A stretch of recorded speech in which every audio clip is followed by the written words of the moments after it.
Hello YouTube and welcome back to the channel. Today I'm doing another salamander video. It's been a while, but I have a new phone, some new camera equipment, so it should be kind of nicer, better quality. But I'm just going to be herping near my house and trying to get some of the common species here. Maybe you'll find some cool stuff there, you never know. But I'll let you know what I find.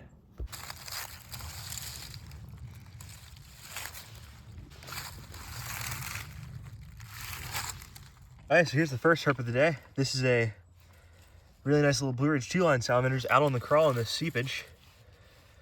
This is a pretty common species in this area, but definitely a pretty cool one. Very pretty orange salamander, orangey yellow, endemic to the Blue Ridge region of the Appalachian Mountains. But I'm using this nice little cold water seepage habitat. There's some crayfish burrows there, some big flat rocks. But yeah, nice first herp of the day. Very beautiful one. Okay, so here are the second and third herps of the day. I think the third herp of the day got away. But the second herp is this Blue Ridge two-line salamander, another one. They're pretty common this time of year. It's kind of the usual suspect in a lot of these areas right around now. I believe this one's a male. Yeah, he's a male. You can see the circe up on the front. Maybe a little bit. Maybe not.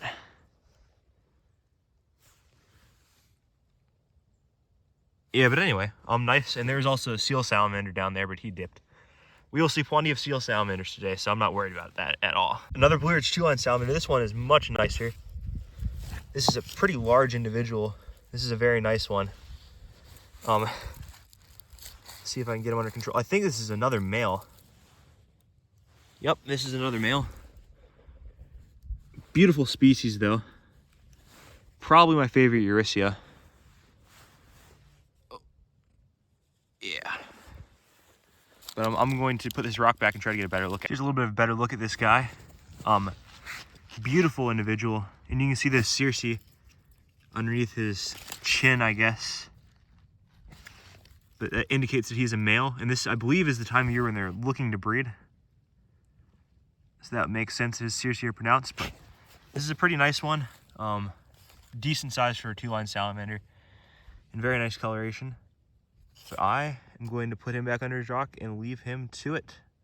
So here's a quick look at some of the habitat I'm going to be in, or that I am in today, I guess, but basically just a small seepage slash stream through some really nice, relatively mature hardwood forest. We're at about 3,200 feet, so it's a decent elevation. It's nothing crazy, but there's definitely some neat species here, and we'll see what we can't turn up. So here's the next herp of the day, the Ravine Salamander, Plethodon Richmondi. It is a really nice species that found in the Appalachians, mostly to our west. They're actually pretty restricted in North Carolina, but if you can find an area where they are present, usually they'll be the predominant Plethodon of this type.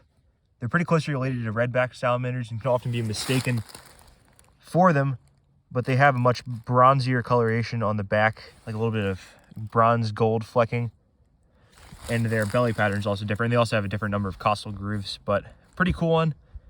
Very common in this region, but still super nice to see. And the first one of the day. So I'll get back to it. I'm sure we'll see more of these guys, but nice to get on the board. Here's another nice Ravine salamander, second Ravine of the day. Yeah, pretty cool to see another one. This one is very beautiful. It does have some weird, looks like it was injured on its back, is missing some of that pigmentation, but yeah, I'll just let him go back and continue on his way.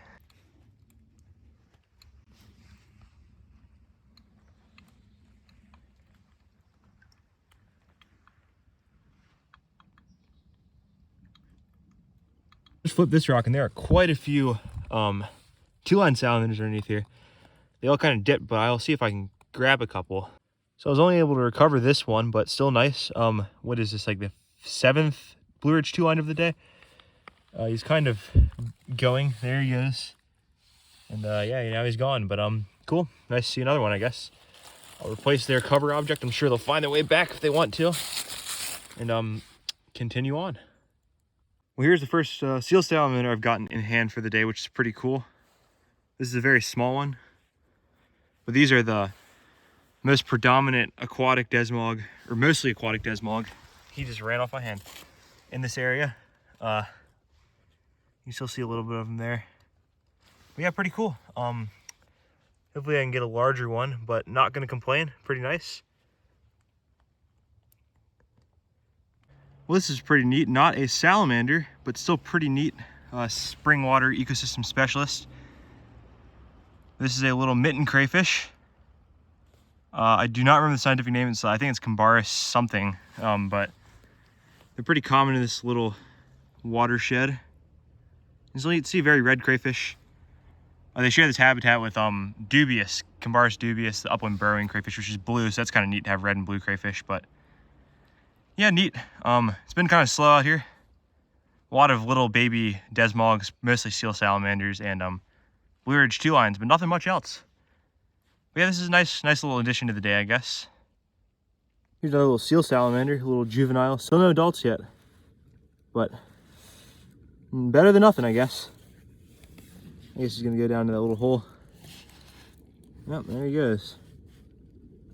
Yeah, it looks like that's gonna be the last salamander of the day, or I'm out of habitat to check basically, but I'm going to probably be putting this together with a couple other spots I'm going to be hitting later this week, so I'll get back to you then. Hello YouTube.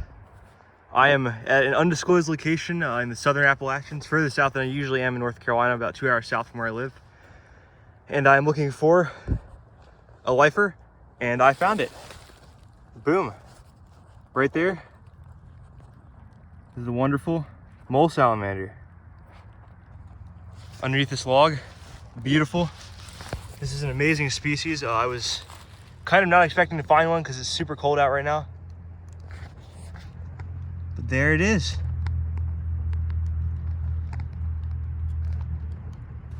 So here's just another quick look at this habitat. This actually, the water's pretty frozen right now. This is a nice little bottomland area. I believe it's spring fed, a lot of sphagnum moss and stuff. But this is what mole salamanders really like to inhabit. And yeah, it's really cool habitat. I'm hoping to find more, but I'm fine if I don't. We're actually pretty close to a big road right now, but you hear the truck. Yeah, very cool habitat. There's some rhododendron stuff mixed in. It's so neat.